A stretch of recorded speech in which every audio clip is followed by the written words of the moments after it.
2.3 सब shells atomic orbitals. ठीक है, सबसे पहले हमारे पास क्वांटम शेल्स थे, प्रिंसिपल क्वांटम शेल्स जिन्हें हम कॉमनली शेल्स या एनर्जी लेवल्स भी कहते हैं। हमने इन्हें इनसे रिप्रेजेंट किया था और सिंपली उसकी नंबरिंग 1 2 3 सो ऑन की थी। 1 means the one closest to the nucleus, 2 and 3 means they're having high energy but they are moving farther from the nucleus, ये न्यूक्लियस से दूर है। ठीक है, हम शेल्स को स्प्लिट करते हैं सब शेल्स में। हर principal quantum shell different number of sub shells रखता है। Now this might be a confusing step.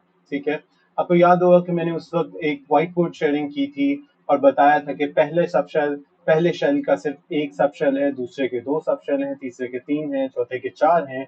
So that's why it becomes a little confusing. See? And subshells are distinguished by the letters S, P, D या F।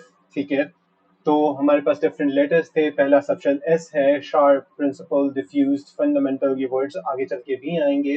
ठीक है, energy electrons किस तरह से increase करती है कि एस की एनर्जी सबसे कम होती है, पी की उससे ज्यादा, डी की उससे ज्यादा, so on and so fourth. बिल्कुल उसी तरह जिस तरह 1 की एनर्जी कम थी, 2 की उससे ज्यादा, 3 की उससे ज्यादा थी। प्रिंसिपल क्वांटम लेवल में मैक्सिमम 2 इलेक्ट्रॉन्स आएंगे, एक शेल होगा, एक ही सब शेल होगा, सिर्फ एस। दूसरा जो होगा n is equal to 2, second principal quantum level, उसमें मैक्सिमम 8 इलेक्ट्रॉन्स आते हैं, उसमें s सब शेल भी होता है, उसमें p भी होता है। थर्ड जो होता है number 3, n is equal to 3, उसके अंदर 18 इलेक्ट्रॉन्स मैक्सिमम आते हैं। इसके अंदर तीन सब शेल्स हैं, s भी है, p भी है और d भी है। कितने कितने इलेक्ट्रॉन्स आते हैं इसके लिए पहले बताया हुआ है कि s के अंदर हमेशा कितने इलेक्ट्रॉन्स आएंगे, 2 इलेक्ट्रॉन्स आएंगे मैक्सिमम। p के अंदर मैक्सिमम इलेक्ट्रॉन्स कितने आएंगे, 6 आएंगे। ठीक है, d के अंदर मैक्सिमम इलेक्ट्रॉन्स कितने आएंगे, 10 आएंगे। और f के अंदर मैक्सिमम इलेक्ट्रॉन्स कितने आएंगे, 14 आएंगे। इसको याद रखने का तरीका ये भी बताया हुआ था कि वैसे तो ये 4 नंबर्स हैं, आप इजीली याद रख सकते हैं, but there is an increase of 4 at every step. It starts with 2 and then plus 4 6 and plus 4 10 and plus 4 14 like that। ठीक है, F को हम डिस्कस नहीं कर रहे होंगे, हम बस D तक ही अपने डिस्कशन महदूद रखेंगे in A levels, alright? ठीक है, let me stop sharing here and I'm going to share the whiteboard with you which I shared the previous time and we're going to study from it। ठीक है, so white board पर आते हैं। हमारे पास white board के लिए आपने देखा है कि हमने शेल्स, सब शेल्स, ऑर्बिटल्स सब कुछ इसके ऊपर लिखा हुआ है, इलेक्ट्रॉन्स और मैक्सिमम इलेक्ट्रॉन्स भी लिखा हुआ है। ठीक है, शेल नंबर 1 है, हम इसे के भी बुलाते हैं, n इज इक्वल टू 1। इसके अंदर एक ही सब शेल है, हम उसे 1s कहते हैं। ऑर्बिटल भी 1s ही रहेगा। ठीक है, क्योंकि इसकी फर्दर बाइफिकेशन नहीं होती और मैंने आपको बताया था कि s जो होता है, and this time I'm going to use a different color for writing। Let's pick a pen, but a different color. Since purple hasn't been used, or green, let's pick green. Okay, so हमारे पास S की जो shape होती है वो होती है circular. ठीक है, ये मैंने पहले बताया था, वो सर्कल यहाँ ड्रॉ भी किया हुआ है। सही, तो आपके पास सिर्फ यहाँ पर S एग्जिस्ट करता है और इसके अंदर मैक्सिमम 2 इलेक्ट्रॉन्स आते हैं, तो वही 2 इलेक्ट्रॉन्स हमने यहाँ पर भी शो किया हुआ है। सेकेंड शेल थोड़ा सा और कॉम्प्लिकेटेड हो गया, इसमें दो सब शेल्स आ गए, S भी आ गया, P भी आ गया। S सर्कुलर शेप रखेगा, P डम्बल शेप्ड होंगे। Px इस तरह का डम्बल होगा x एक्सिस पर, Py इस तरह का डम्बल होगा y एक्सिस पर और Pz z एक्सिस पर इस तरह का डम्बल शेप होगा। इसे लोब शेप भी कहते हैं। मैंने वो यहाँ पर भी ड्रॉ करके शो किया हुआ है। यानी कि सेकंड के लिए एक बड़ा सब शेल हो गया और फिर उसके x y एक्सिस पे यूं दो इलेक्ट्रॉन्स, z एक्सिस पे यूं दो इलेक्ट्रॉन्स यूं रिवॉल्व कर रहे होंगे। ठीक, तो आपके पास P फर्दर डिवाइडेड होता है Px, Py और Pz, ये ऑर्बिटल्स हैं, अब ये सबशेल नहीं है। P सबशेल था, Px ऑर्बिटल है। ठीक है, हमारे पास लिखने का मकसद क्या होता है, सेकंड शेल है, P सबशेल है, X ऑर्बिटल है, ये इसे लिखने का तरीका है।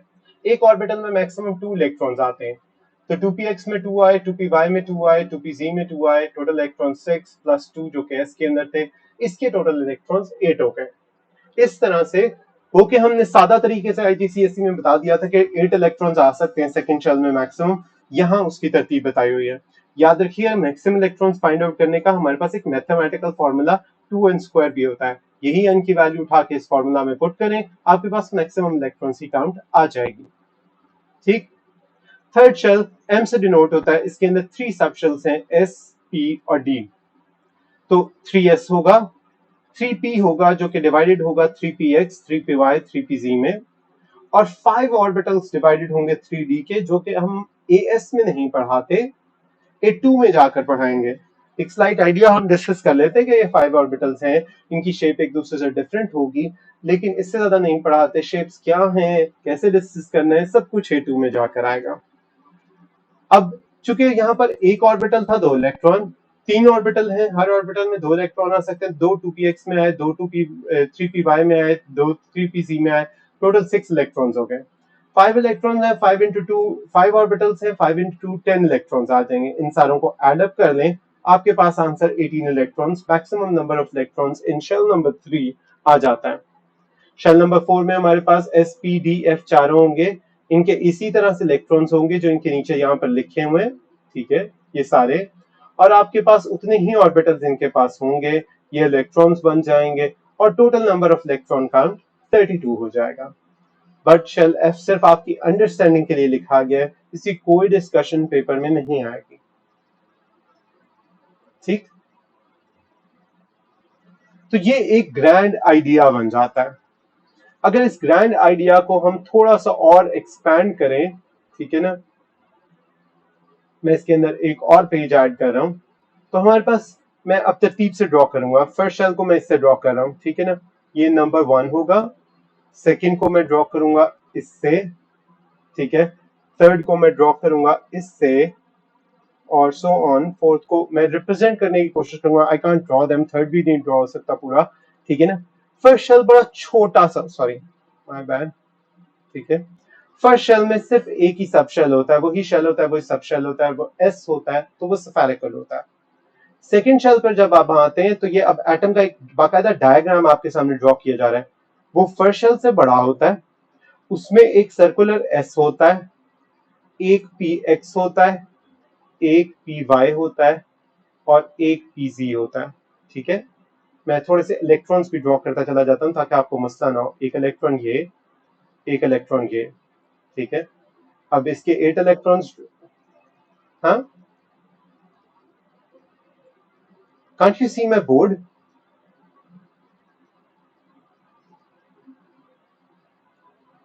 हाँ,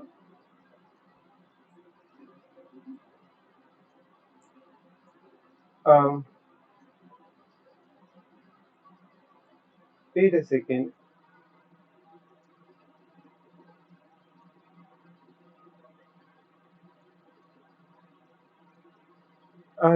You should be able to see it.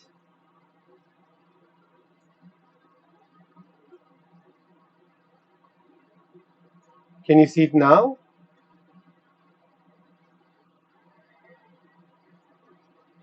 Can't you see the second page of it on which I'm drawing currently? Okay, that's new to me. Alright, just closing the whiteboard, opening the whiteboard again.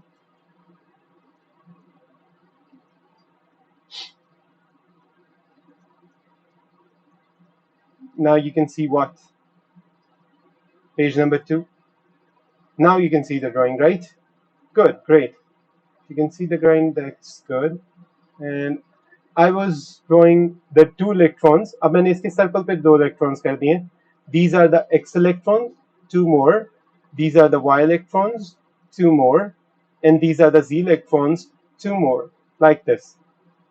ये second shell पूरा हुआ। ऐसे electrons बहुत different तरीके से space में rotate कर रहे होते हैं। ये सारे वो जो हम बच्चों की तरह ये वाला यूं सर्कल बना देते, 2 ऊपर 2 नीचे, बच्चों की तरह 2 सीधे 2 पुठे, ठीक है, ये कर दिया। Actually that's not correct. 8 electron ऐसे पूरे नहीं होते। ए लेवल में हम सबसे पहले ये आइडिया देते हैं कि एटम का आइडिया थोड़ा ठीक कर लो। एटम इतना सीधा साधा नहीं है जैसे हम बच्चों के लिए ड्रॉ कर देते हैं। Let me go with the third one, ठीक है। थर्ड में फिर हमारे पास इससे भी बड़ा सर्कल आता है, ठीक है, ये वाला सर्कल। इससे भी बड़े हमारे पास y, x, y और z आते हैं, जो कि ज्यादा दूर हो जाते हैं एटम से, तो फिर एक इलेक्ट्रॉन यहाँ, एक इलेक्ट्रॉन यहाँ, ये वैसे इससे बाहर होना चाहिए था सर्कल, मैंने गलती से अंदर कर दिया, ठीक है, यूं यूं, it's not exact as what as it is suppose to be, लेकिन ये एक बड़ा अच्छा आइडिया। अभी मैंने सिर्फ आपकी आसानी के लिए मैं इसे एक और कलर से लिख देता हूं। अभी मैंने सिर्फ 1s ड्रॉ किया है, 2s और 2p ड्रॉ किए हैं सारे, और 3s और 3p ड्रॉ किए हैं। मैंने 3d 4s 4p वो कुछ ड्रॉ नहीं किया, वो इससे बहुत बड़ा और स्ट्रक्चर होता जाता है। ये है एटम की असल शक्ल, ये है इलेक्ट्रॉन्स के रोटेट करने का, रिवॉल्व करने का तरीका। Make sense?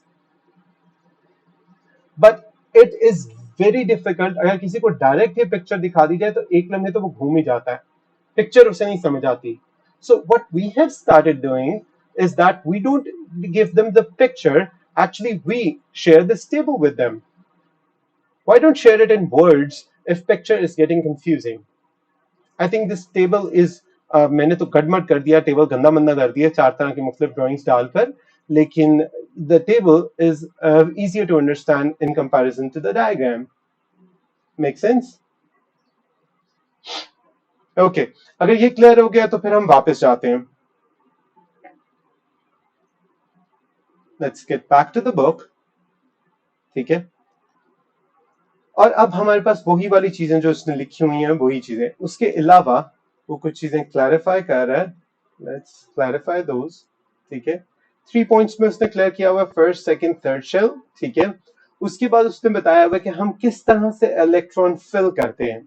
उसने बताया हुआ है कि इनकी इंक्रीजिंग एनर्जी जो होती है वो इंक्रीज करती है, लेकिन शेल्स की एनर्जी सब शेल्स के हिसाब से बड़ी अब्रप्टली इंक्रीज करती है, and there is no specific pattern. ठीक है, क्यों? नोटिस करें, आप देखेंगे कि सबसे कम एनर्जी फर्स्ट सब शेल की है, तो हमने सबसे पहले उसके अंदर इलेक्ट्रॉन डाल लेने, न्यूक्लियस से क्लोजेस्ट है। हमारे पास और इलेक्ट्रॉन होंगे तो हम फिर 2s और 2p में डालेंगे। होना तो ये चाहिए था कि 3s 3p 3d होता, फिर 4 की बारी आती, पर आप नोटिस करेंगे 3s 3p के बाद अब एब्रप्शन आ गई है। 3d से पहले 4s फिल होता है, फिर 3d फिल होगा, फिर 4p की बारी आएगी। अभी 4d की बारी आई नहीं होगी, 5s फिल होना शुरू हो जाएगा। तो बच्चों क्या करते हैं बच्चे, या तो इस सारी तरतीब का यूं नीचे से ऊपर तक, सॉरी, इस सारी तरतीब का रट्टा लगा लेते हैं। ठीक है, या इसे याद रखने के एक दो बड़े अच्छे तरीके हैं। आप इसे नीचे से ऊपर यूं याद कर लें, ठीक है, या आप इसको जो है वो और तरीकों से कर लें। मैं दूसरे एक दो तरीके आपको दिखा देता हूं बच्चों के याद रखने की आसानी के लिए। ठीक है, याद रखिए, एस शार्प है, पी प्रिंसिपल है, डी डिफ्यूज्ड है, एफ फंडामेंटल है। हर सब शेल के अंदर एक या एक से ज्यादा एटॉमिक ऑर्बिटल्स होते हैं। एटॉमिक ऑर्बिटल वो रीजन होता है स्पेस का जहां पर आपके पास एक या मैक्सिमम 2 इलेक्ट्रॉन्स हो सकते हैं। हर ऑर्बिटल मैक्सिमम 2 इलेक्ट्रॉन्स होल्ड कर सकता है, और नंबर ऑफ ऑर्बिटल्स हर सब शेल के किस तरतीब से होते हैं? एस के अंदर हमेशा एक ऑर्बिटल होगा, वो एस ही होता है। पी के अंदर 3 ऑर्बिटल्स होते हैं, आपको याद होगा कि हमने इसे आइडेंटिफाई किया as p x, as p y और एस पी जी। डी के अंदर 5 ऑर्बिटल्स हैं, आइडेंटिफिकेशन मैंने जानबूझ के विदहोल्ड की हुई है, A2 के अंदर पोर्शन आना है। और F के अंदर 7 ऑर्बिटल्स होते हैं, ये बेशक यहां पर लिख लें, लेकिन इसका क्वेश्चन को करता नहीं है, ये सिर्फ अंडरस्टैंडिंग के लिए है। आगे चल के जब बात होगी तो आपको कम से कम समझ आएगी, बेशक उसके बारे में क्वेश्चन ना आए। ठीक, okay, moving on. Shapes of orbitals कुछ मैं पहले बता चुका हूं, लेकिन कुछ चीजें यहां पर आ जाएंगी। एस ऑर्बिटल जो होता है वो स्फेरिकल इन शेप होता है, तो हम उसे इसी तरह से स्फेयर की तरह से ही ड्रॉ कर देते हैं। ठीक, पी ऑर्बिटल लोब शेप्ड होते हैं, ये आवर ग्लास की तरह या लोब शेप की तरह होता है, हम इसे डम्बल शेप भी कहते हैं, बहुत सारे नाम हैं। इसके अंदर 2 लोब्स जो होती हैं वो एग्जिस्ट करती हैं और एक खास एंगल पर आती हैं, एक्स पर हो गई, वाई पर हो गई, जी पर हो गई। आप नोटिस करेंगे कि इनकी एक्स वाई जी जो है वो टिल्ट किए हुए हैं, जी का एक्स बनाया हुआ है, एक्स का वाई बनाया हुआ है, और वाई का जी बनाया हुआ है, डजंट मैटर। ठीक है, इससे कोई फर्क नहीं पड़ता। ठीक, बहरहाल 3 ऑर्बिटल्स हैं, सही। अब जो डी है उनकी ऑर्बिटल्स की शेप कॉम्प्लेक्स होती है। एक डी ऑर्बिटल की शेप आपकी आसानी के लिए यहाँ पे दिखाई हुई है कि it is not a simple shape that you can define in one go. ये इसके अंदर आपको आवर ग्लास की शेप भी मिलती है और सफेयर की शेप भी मिलती है जो कि डोनट शेप्ड है और उसके अंदर आवर ग्लास एग्जिस्ट करता है. So we can't give it just one name. हमारे पास एक लफ्ज या एक नाम है ही नहीं.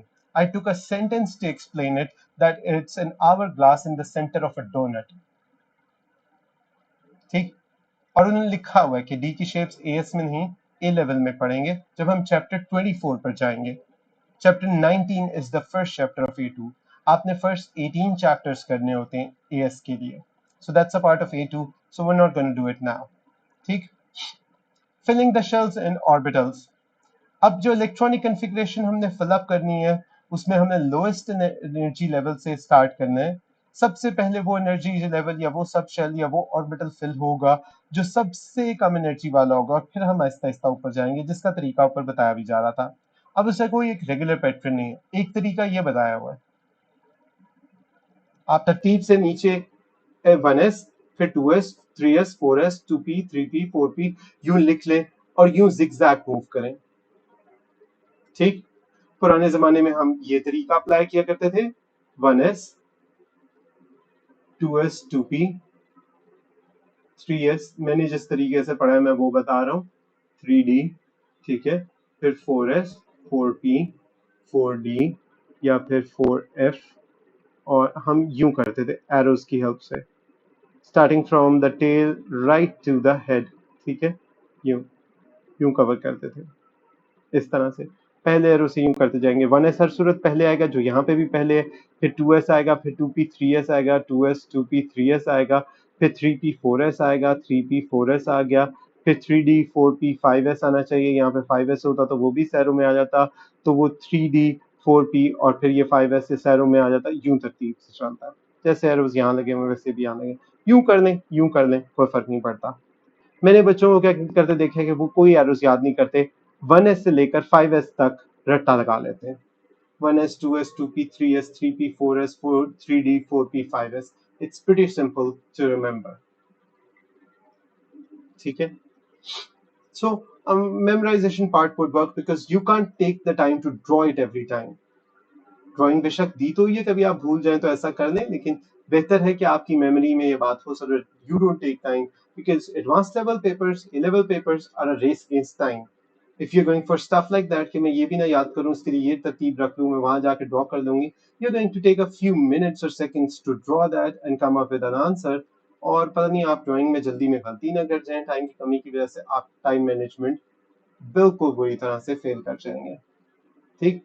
सो इलेक्ट्रॉनिक कॉन्फ़िगरेशन पे आते हैं. इलेक्ट्रॉनिक कॉन्फ़िगरेशन जब हम करते हैं तो 1s 2s के ऊपर number of electrons put up कर देते हैं. ये एक बहुत अच्छा तरीका है.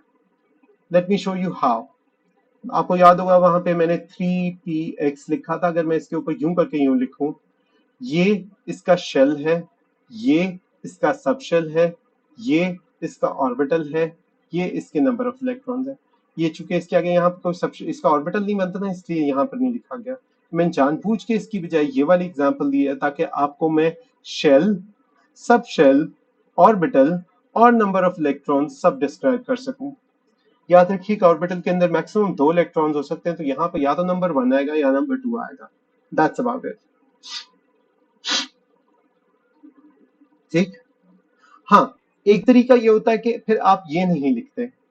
अगर आप ये नहीं लिखते तो याद रखिए कि पी की मैक्सिमम कैपेसिटी 6 तक जाती है तो the number can be 1 2 3 4 5 6 anything. But बच्चों को हम कहते हैं कि आप ये लिखें ऑर्बिटल्स ताकि आपको मसला ना हो क्योंकि आपकी बुक इंक्लूड करती है इन्हें.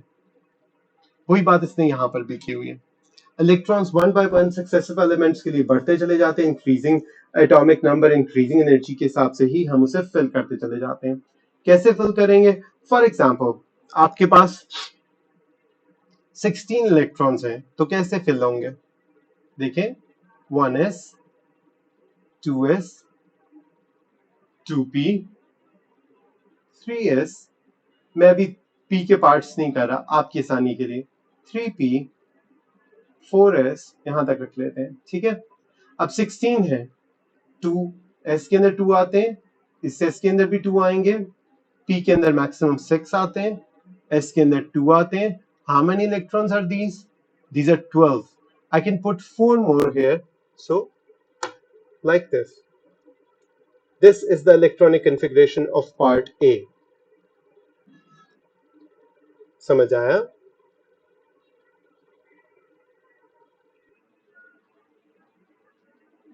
पी के अंदर मैक्सिमम इलेक्ट्रॉन्स आते हैं 6, लेकिन आपके पास 16 पूरे हो जाते हैं। मैं 3p के ऊपर 6 लिख ही नहीं सकता, वो तो मैं तब लिखता जब उस 18 इलेक्ट्रॉन्स होते हैं इस एलिमेंट के पास।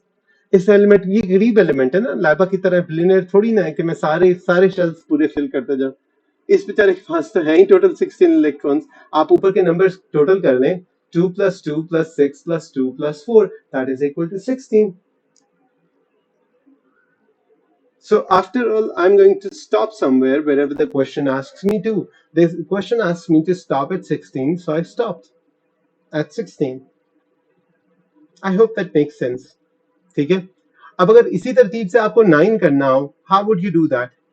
9 करना ज्यादा आसान है क्योंकि आपको इसमें से कुछ एक्सक्लूड करने पड़ेंगे, कुछ इलेक्ट्रॉन्स कम करने पड़ेंगे. So what would be the configuration of 9? If you wanna annotate it on my screen, go ahead. If you wanna tell me that orally, it's entirely up to you.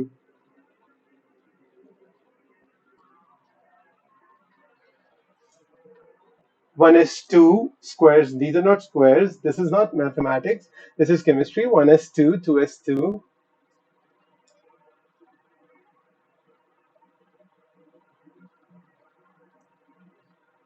Right. चूंकि 9 थे, ये बेचारा अभी billion में नहीं है. अब हर कोई लायक नहीं होता ना, ठीक है. तो बस फिर ये भी 5 पे आ गया. ठीक. Okay, go ahead, try doing part सी.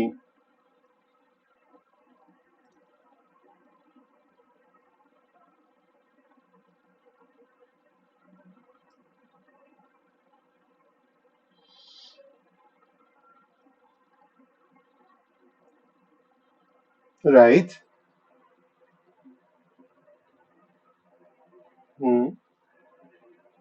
और अब 20 पूरे हो गए. Make sense? ठीक है. So they can come up with any element. आप उसका एटॉमिक नंबर उठाएं, पीरियोडिक टेबल आपके सामने होता है, एलिमेंट का नाम या सिंबल भी दे दें, जाएं पीरियोडिक टेबल पे एटॉमिक नंबर देखें और उसकी कॉन्फ़िगरेशन लिखते हैं. ठीक है. कॉन्फ़िगरेशन लिखने का एक दफा छोटा तरीका ये भी होता है कि हम ऑर्गन तक की कॉन्फ़िगरेशन या किसी नोबल गैस की कॉन्फ़िगरेशन यूं लिखकर उससे आगे का हिस्सा लिख देते हैं. ऑर्गन क्या है? ऑर्गन 18 तक आता है, उसकी कॉन्फ़िगरेशन ये है. ऑर्गन लिख के उससे आगे से शुरू कर दें. मसलन हम 20 वाले को लिख सकते हैं यूं, AR और उसके आगे 4s2. ऑटोमेटिकली AR का मतलब 1s2, 2s2, 2p6, 3s2, 3p6 इस तरह से भी लिखा जाता है. लेकिन आपने एग्जाम में पूरा लिखना है. ये सिखाया इसलिए जा रहा है कि ये वाला ट्रिक वो प्ले करेंगे आपके साथ ताकि आपको कंफ्यूज कर सके. आप आंसर में ये नहीं लिखेंगे. एज लिखा हुआ है in an exam you should be prepared to write out the full electronic configuration. Right. Shortcuts जो होते हैं ए लेवल में, वो सिर्फ आपका पेपर मुश्किल बनाने और आपकी जान निचोड़ने के लिए इस्तेमाल कर सकते हैं.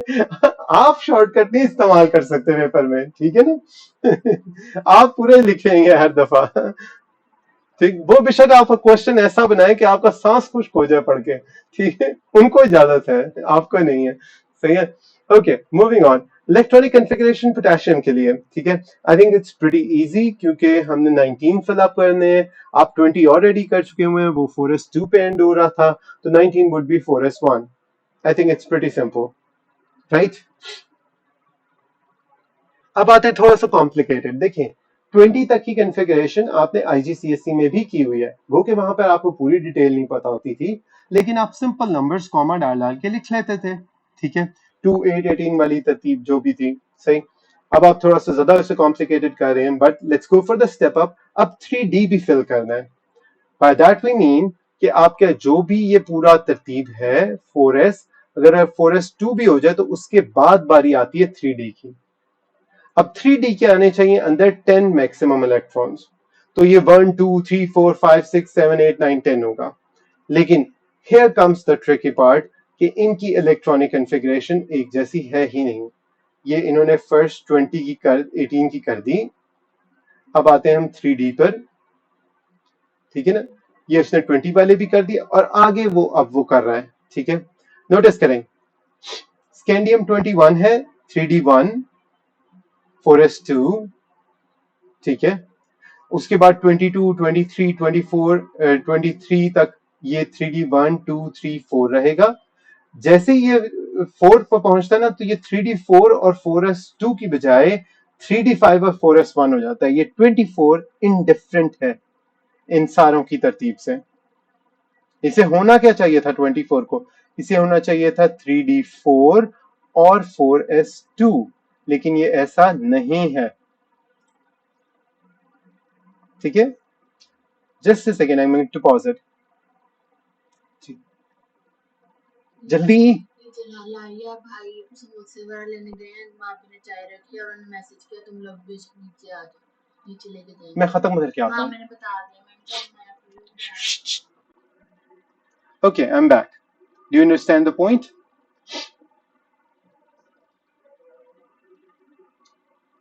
Okay. एक्चुअली में इसको आपको मेमोराइज करना पड़ेगा।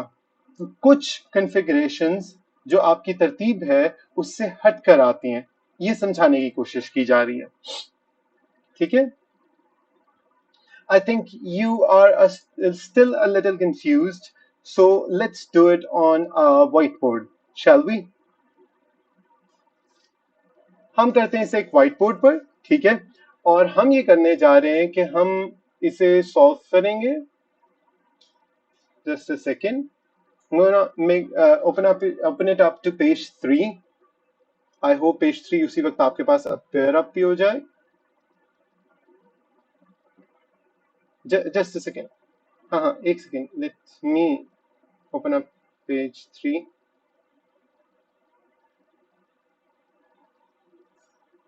Okay. Now you might be able to see page 3, right? Okay. Let me do it again. Wait a second. I'm going to close the whiteboard. Open that up again.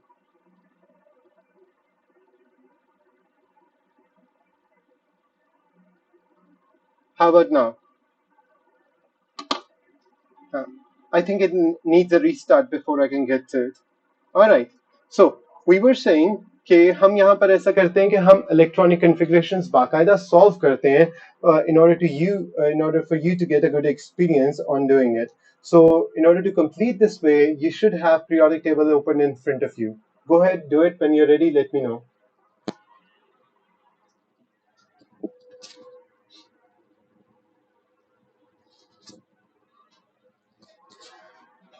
Are you ready?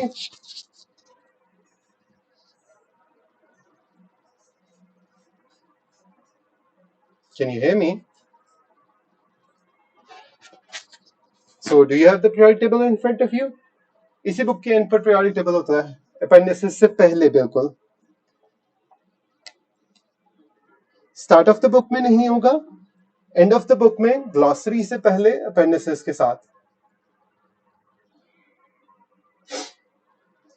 Okay, so let's get started.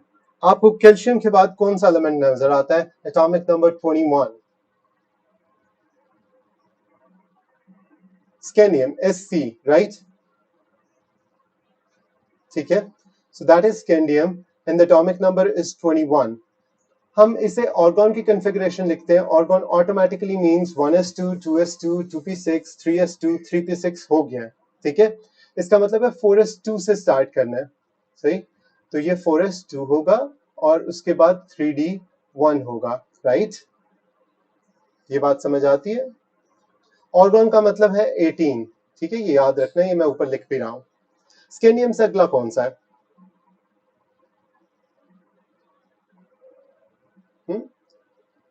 निमगैन, titanium, Ti, right? And that is 22, ठीक है। तो आपके पास AR की configuration वैसी की वैसी रहेगी। It should be 4s2 and 3d2, right. अब ये बड़ा सिंपल है, 4s वैसे का वैसा रहेगा, 3d बढ़ता चला जा रहा है, ठीक है। नेक्स्ट 23 बिकम V, राइट, ये ऐसे का ऐसा ये ऐसे का ऐसा, और ये 3d3, right? Next chromium, Cr, right? That is 24, ठीक है? इसे ऐसा होना चाहिए, ये होना चाहिए कि ये 4s2 हो, ये 3d4 हो, ऐसा नहीं होता। आपको याद रखना पड़ेगा जुबानी कि ये 4s1 है और ये 3d5 है,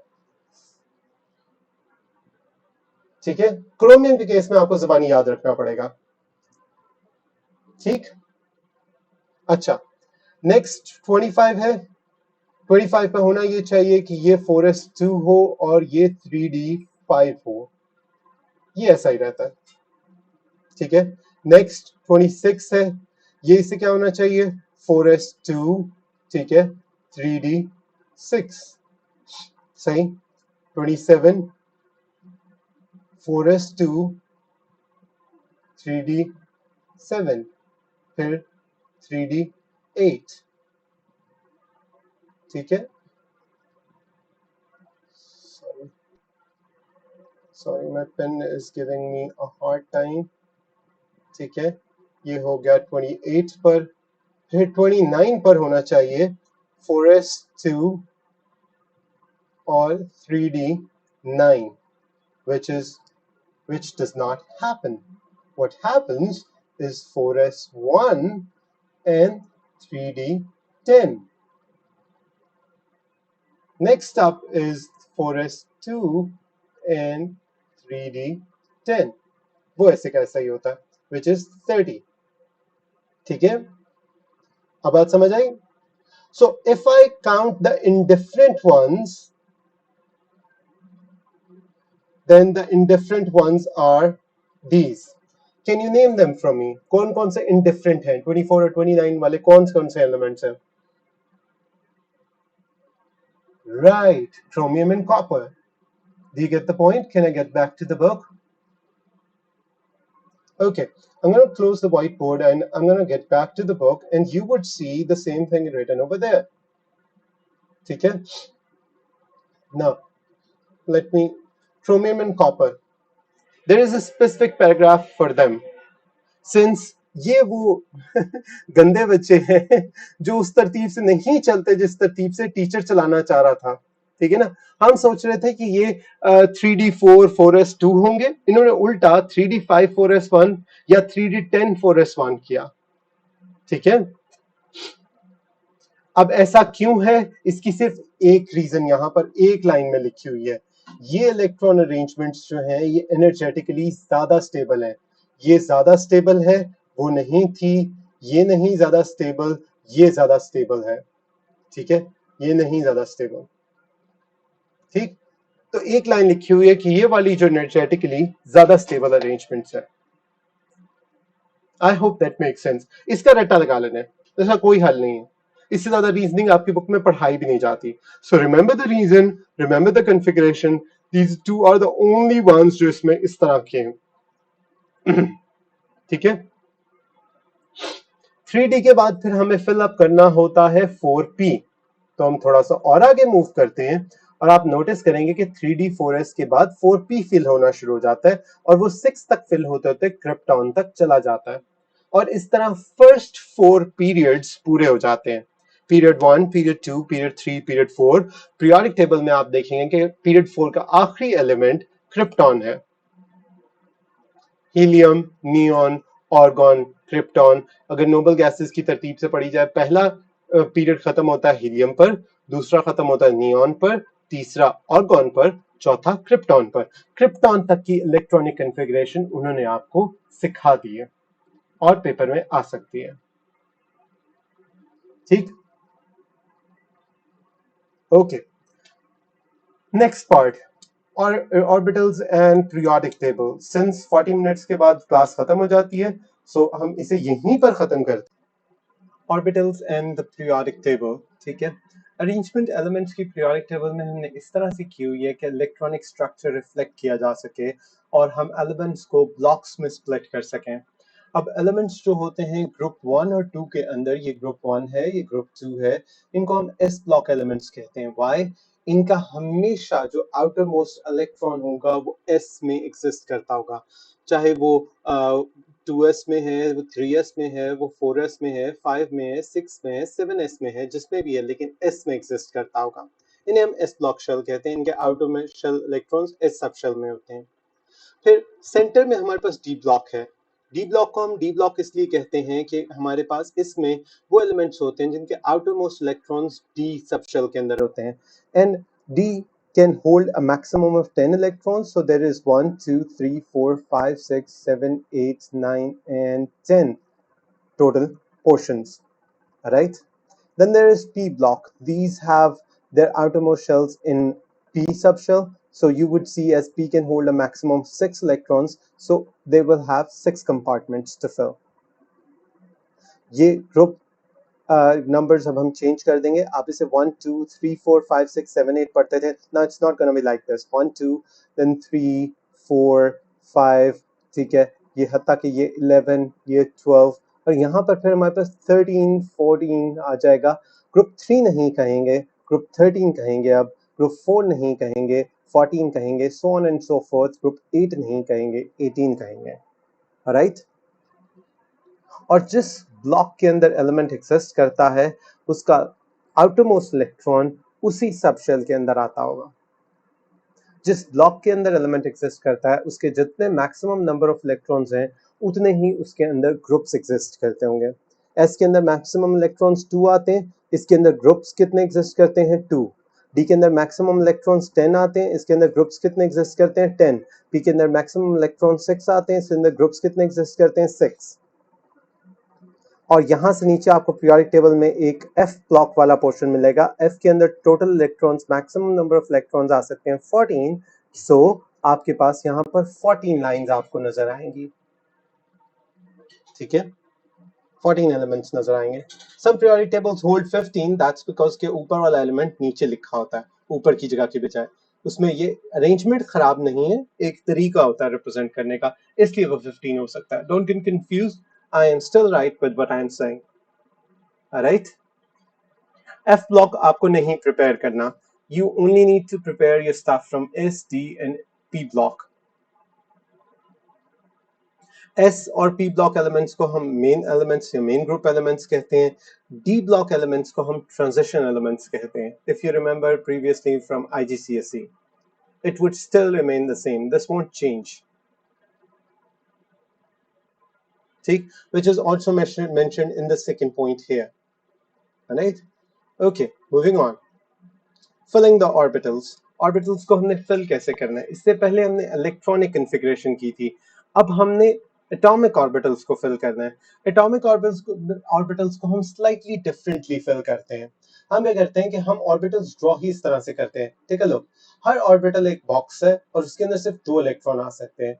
1s में एक ऑर्बिटल होता है, 2s में एक होता है, p के 3 ऑर्बिटल होते हैं। हमने तीनों को एक ही लाइन में ड्रॉ करना है because this line represents that they are in on the same energy level, ठीक है। यहाँ पर हम इस तरफ एनर्जी इंक्रीज भी शो कर रहे होते हैं, सही। तो इसकी एनर्जी सबसे कम है और ऊपर वाले की एनर्जी सबसे ज्यादा होगी। ये चूंकि सिमिलर एनर्जी पे हैं तो 2px 2py और 2pz को एक ही लाइन में रखा। उसके बाद आप यहाँ पर 3s 3p 3d यूं ड्रॉ, सॉरी 3p d से पहले तो 4s आ जाएगा, फिर कहीं 3d की बारी आएगी तो यूं कर सकते हैं। अब बता d इसमें इंक्लूड नहीं किए जाते, s and p's यूजुअली, ठीक। अब आप नोटिस करेंगे हर बॉक्स में कुछ खास चीजें मैं बता देता हूँ। हर बॉक्स एक एटॉमिक ऑर्बिटल को रिप्रेजेंट करता है। बॉक्सेस अरेंज किए जाते हैं इंक्रीजिंग एनर्जी पर from bottom to top. Electron arrow से रिप्रेजेंट होता है। एक ऑर्बिटल में मैक्सिमम 2 इलेक्ट्रॉन्स आ सकते हैं, लिहाजा आप 2 एरोस देखते हैं। डायरेक्शन एरो की रिप्रेजेंट करती है स्पिन ऑफ द इलेक्ट्रॉन। हम इमेजिन करते हैं कि इलेक्ट्रॉन रोटेट करते हैं अपने ओन एक्सिस पे क्लॉकवाइज या एंटी क्लॉकवाइज स्पिन में, तो हम इस तरह से शो कर दिया करते हैं कि जो ऊपर की तरफ है वो एंटी क्लॉकवाइज रोटेट कर रहा है। ऊपर का मतलब है कि ये जो ना क्लॉक यूं चलती है ना, ये ऐसे नहीं है, इसके ऑपोजिट यूं रोटेट कर रहा है, ये ठीक नहीं है, ठीक है ना। और नीचे वाला जो इलेक्ट्रॉन है वो यूं रोटेट कर रहा है क्लॉकवाइज अपने एक्सिस के। This is the same as planet Earth. Since planet Earth is rotating around its own axis, उसकी वजह से हमारे पास दिन रात आता है 24 घंटे की ड्यूरेशन में, एंड रिवॉल्विंग अराउंड द सन, और उसके पास उसकी वजह से हमारे पास 4 वेदर्स आते हैं। अनफॉर्चुनेटली हॉटर कंट्रीज में सिर्फ 2 वेदर्स होते हैं, very hot and less hot. Like Saudi Arabia, 8 months very hot weather, 4 months less hot weather. ठीक है ना? So आपको जो है ना वो 4 seasons नहीं मिलते, लेकिन but since there are 4 seasons, summer, winter, autumn and spring, so वो 4 seasons revolving की वजह से आते हैं। तो बेशक ये न्यूक्लियस से गिर्द रिवॉल्व तो कर रहे हैं, लेकिन ये अपने एक्सिस से गिर्द भी रोटेट कर रहे होते हैं इलेक्ट्रॉन, इसलिए हम इसे यूं ऑपोजिट स्पिन से बताते हैं। When there are two electrons in an orbital, उनकी स्पिन हमेशा ऑपोजिट होगी, यानी एक इलेक्ट्रॉन ऊपर और एक इलेक्ट्रॉन नीचे की तरफ ड्रॉ होगा। आप दोनों ऊपर या दोनों नीचे ड्रॉ नहीं कर सकते, that's not possible and that would be taken as incorrect at this level. Alright? Okay. So electron same region में एक दूसरे को रिपेल करते हैं और उनके ऊपर सेम चार्ज होता है, इसे कहते हैं स्पिन पेयर रिपल्शन। अब रिपेल करने वाली चीज को एक दूसरे से दूर चले जाना चाहिए, लेकिन इलेक्ट्रॉन्स को हम एक ही ऑर्बिटल और इतनी छोटी सी जगह पे कैसे सेट कर सकते हैं? ये पॉसिबल है अगर उस रिपल्शन को किसी तरीके से कम किया जा सके। तो इलेक्ट्रॉन्स क्या करते हैं कि स्पिन करते हैं अपनी डायरेक्शंस में, क्लॉकवाइज और एंटी क्लॉकवाइज डायरेक्शंस में। ठीक है, इलेक्ट्रॉन्स को हम सिर्फ पेयर करते हैं जब कोई और एम्प्टी ऑर्बिटल्स अवेलेबल ना हो विद इन अ शेल। ठीक है, ये स्पिन्स एक दूसरे की देन ऑपोजिट होंगी मिनिमाइज करने के लिए रिपल्शन को। इस बात का क्या मतलब है? इस बात का ये मतलब है कि अगर आपको ये शेल फिल करना है और आपके पास 2 इलेक्ट्रॉन हैं, तो आप इस सारे कैसे फिल करेंगे इस पूरे सब शेल को? कि आप यूं 2 ड्रॉ करेंगे, इसके साथ नहीं दूसरा डालना, पहले ये फिर ये। अगर आपके पास 3 इलेक्ट्रॉन है तो आप तीसरे को यहां रखेंगे, चौथे पे आपने इसे डबल फिल करना शुरू करना है। ये इस बात का मतलब है, इस पैराग्राफ में ये पॉइंट बताया गया। ऑफ कोर्स नीचे वाला बॉक्स पहले फिल होगा, फिर उससे ऊपर वाला, फिर उससे ऊपर वाला। ये चीज तो उन्होंने समझा दी, लेकिन एक इंपॉर्टेंट चीज कि जब इन तीनों की एनर्जी बराबर हो तो इसको फिल करने का एक तरीका होता है। क्या? पहले ऊपर की स्पिन का पहला सेट, फिर दूसरे के अंदर ऊपर की स्पिन, फिर तीसरे के अंदर ऊपर की स्पिन, फिर नीचे वाली स्पिन पहले के अंदर, फिर नीचे वाली स्पिन इसके अंदर, फिर नीचे वाली स्पिन इसके अंदर। यूं पी के 6 इलेक्ट्रॉन्स पूरे होंगे, इन्हें ऐसे फिल करना है। बात समझ आती है? फॉर एग्जाम्पल हम बात कर लेते हैं, हम इसे क्लियर अप करते हैं और हम बात कर लेते हैं नाइट्रोजन की। पीरियोडिक टेबल में नाइट्रोजन का एटॉमिक नंबर है 7। ठीक है, तो 7 इलेक्ट्रॉन्स हैं, कैसे फिल होंगे? पहले 2 यहां आ गए, दूसरे 2 यहां आ गए, बाकी कितने बचे? 3। तो आप कैसे फिल करेंगे? यूं यूं सी कॉन्फ़िगरेशन बनेगी। अगर आपने इसके अलावा किसी और तरीके से लिख दी, लेट्स सपोज ये एरो यहां नहीं डाला आपने, आपने यहां पर यूं कर दिया, गलत हो जाएगा। पहले सारे सिंगली फिल होंगे, फिर सारों को डबल फिल करना है। They're usually like the siblings. ठीक है, let's suppose your father buys a new house and that house has 4 bedrooms. ठीक है, let's suppose you are 3 siblings. ठीक है, तो फिर जैसे ही पेरेंट्स अपना एक मास्टर बेडरूम पिक करते हैं तो सारे सिबलिंग्स एक ही बात करते हैं, हम में से कोई इकट्ठा नहीं रहेगा। There are 3 rooms, will 3 live separately, right? That thing would happen if I'm right. Do you agree? So the electrons do the same. We're actually acting like our own electrons. ठीक है, अगर लेट्स सपोज नाइट्रोजन की बात नहीं करते, हम आगे आते हैं। ठीक है, हम ऑक्सीजन पर आ जाते हैं। ठीक है ना, ऑक्सीजन 8 होता है। ठीक है ना, अब आपके पास इलेक्ट्रॉन्स जो होंगे, and let me just clear it up. ठीक है, ऑक्सीजन है 8, आप उसे फिल करना है। तो यहां पर हो गए, तो यहां पर हो गए, फिर यहां पर 1 डाला, 2, 3 और यहां पर डबल। सबसे बड़ा भाई कहता है मुझे लेदर रूम मिलना चाहिए। लेट्स सपोज 4 सिबलिंग्स हैं, फिर उससे छोटे वाला कहता है मुझे भी लेदर रूम मिलना चाहिए। जो सबसे 2 छोटे होते हैं ना, वो बेचारे कसमसा के रह जाते हैं, कमरा एक होता है और उन दोनों को इकट्ठे रहना पड़ जाता है, तो वो सबसे ज्यादा आपस में बुरी तरह से लड़ते हैं। जो बड़े 2 होते हैं उनकी तरफ वो दोनों हसरत की निगाह से देख रहे होते हैं, ये अपने अपने कमरे हैं और हम दोनों को शेयर करना पड़ रहा है, हाउ बैड दैट इज। ठीक है ना, so oxygen works like that. ठीक है, I think these kind of funny examples will let you know and remember how to fill these. ठीक है, I don't know what's your status right now. You have a separate room or not? ठीक है, पता नहीं आप किसी के बाल नोच रहे हैं या नहीं नोच रहे due to living sharing the same room or not. लेकिन but with this example I hope you'll remember. Alright, I hope I have made my point. Okay, इस थ्योरी का बाकायदा एक नाम है, ठीक है, हमारे पास इसके लिए रूल्स के डिफरेंट नेम्स हैं, वो कन्वेंशनल बुक्स में एग्जिस्ट करते हैं, लेकिन ए लेवल की बुक्स में साइंटिस्ट या उनके नेम्स देने की बजाय बस आपको रूल्स समझा दिए जाते हैं. So if any teacher comes up with the name, don't worry, ठीक है. साइंटिस्ट के साथ चीजों को कनेक्ट करना आप देखेंगे इस बुक में नहीं किया हुआ, बस आपको समझाया हुआ है.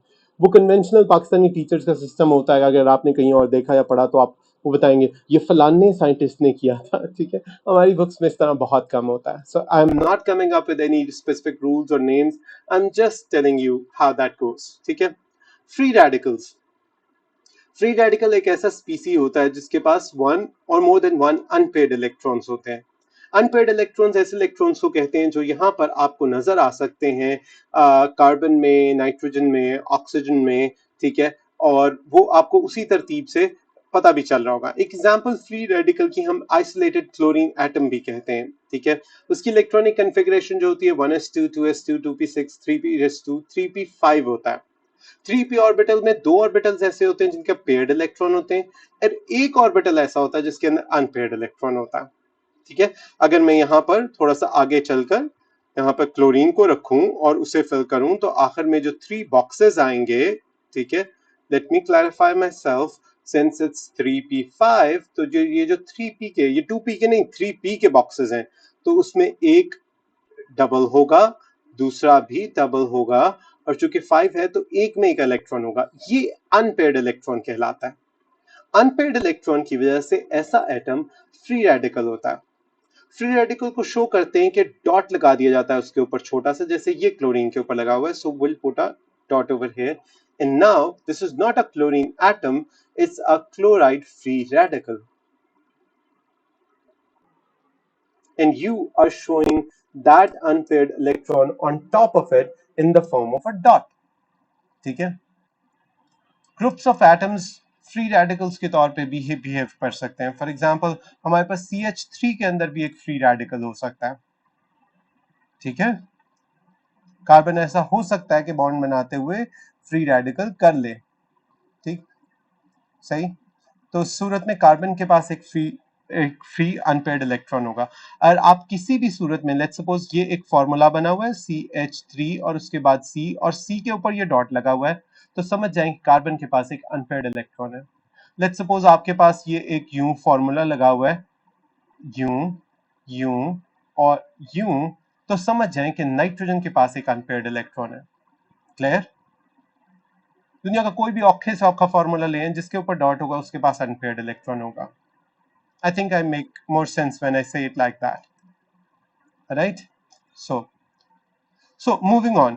फ्री रेडिकल्स याद रख लेने, ये आगे चल के हम दोबारा इसको पिक करेंगे और अच्छी खासी लंबी डिटेल फ्री रेडिकल्स पे डिस्कस करेंगे.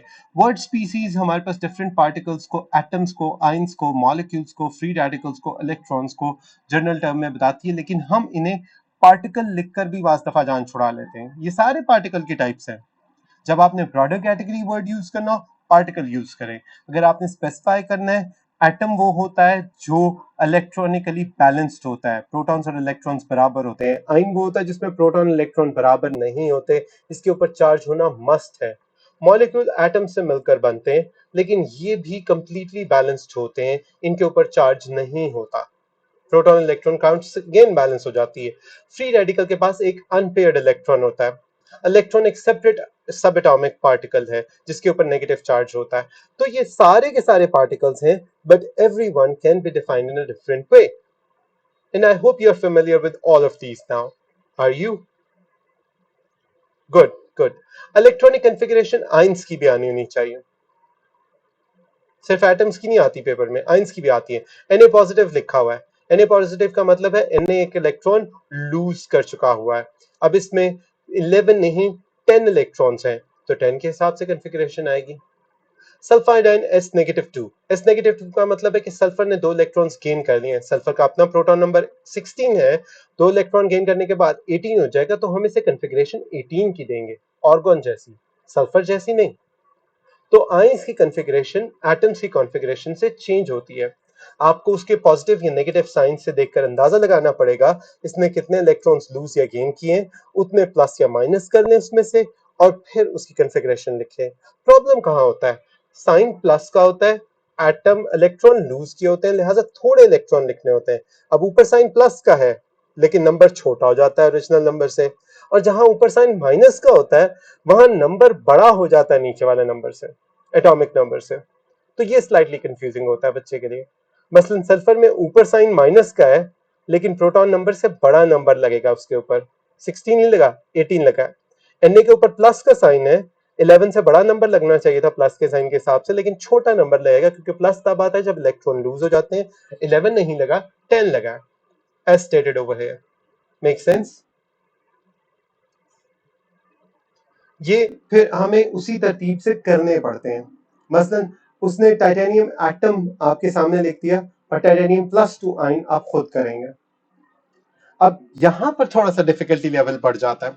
वो तो बहुत आसान था, यहां पर आपने ख्याल रखना है कि आपने किससे इलेक्ट्रॉन निकालना है। याद रखिए कि वो आउटर मोस्ट की तरतीब से निकलेगा। अब टाइटेनियम तो बहुत आसान था, 4s2 सबसे एंड में लिखा हुआ है, नोटिस करें। आपने जब, सॉरी माय बैड, 4s2 लिखा हुआ है सबसे ऊपर सबसे एंड में। जब आपने 2 इलेक्ट्रॉन्स निकालने थे आपने 4s2 से निकाल लिए, वो यहां नहीं लिखा। ठीक, इजी इनफ। क्रोमियम पे आते हैं। क्रोमियम पे 4s1 भी है, 3d5 भी है, क्रोमियम +3 है, 3 इलेक्ट्रॉन निकालें। 4s1 तो निकाला, 3d से आप 2 इलेक्ट्रॉन्स निकालेंगे, सारे नहीं निकाल सकते क्योंकि आपको टोटल 3 माइनस करने हैं। ठीक, इलेक्ट्रॉनिक कॉन्फ़िगरेशन इसी नोटेशन में लिखनी है जैसी दी हुई है। नीचे कुछ एग्जांपल्स दी हुई हैं, ठीक है, वो आप उसी तरह से सॉल्व कर सकते हैं इलेक्ट्रॉनिक कॉन्फ़िगरेशन के लिए। सॉल्व्ड एग्जांपल्स भी हैं, क्वेश्चंस भी हैं, खुद से करें, बहुत अच्छी बात है, आपकी बहुत अच्छी प्रैक्टिस हो जाएगी। ठीक, क्लास तो वैसे आगे की जा सकती है लेकिन मैं पहले चाहता हूं कि आप प्रैक्टिस करें। अब प्रैक्टिस के लिए मुझे ये बताएं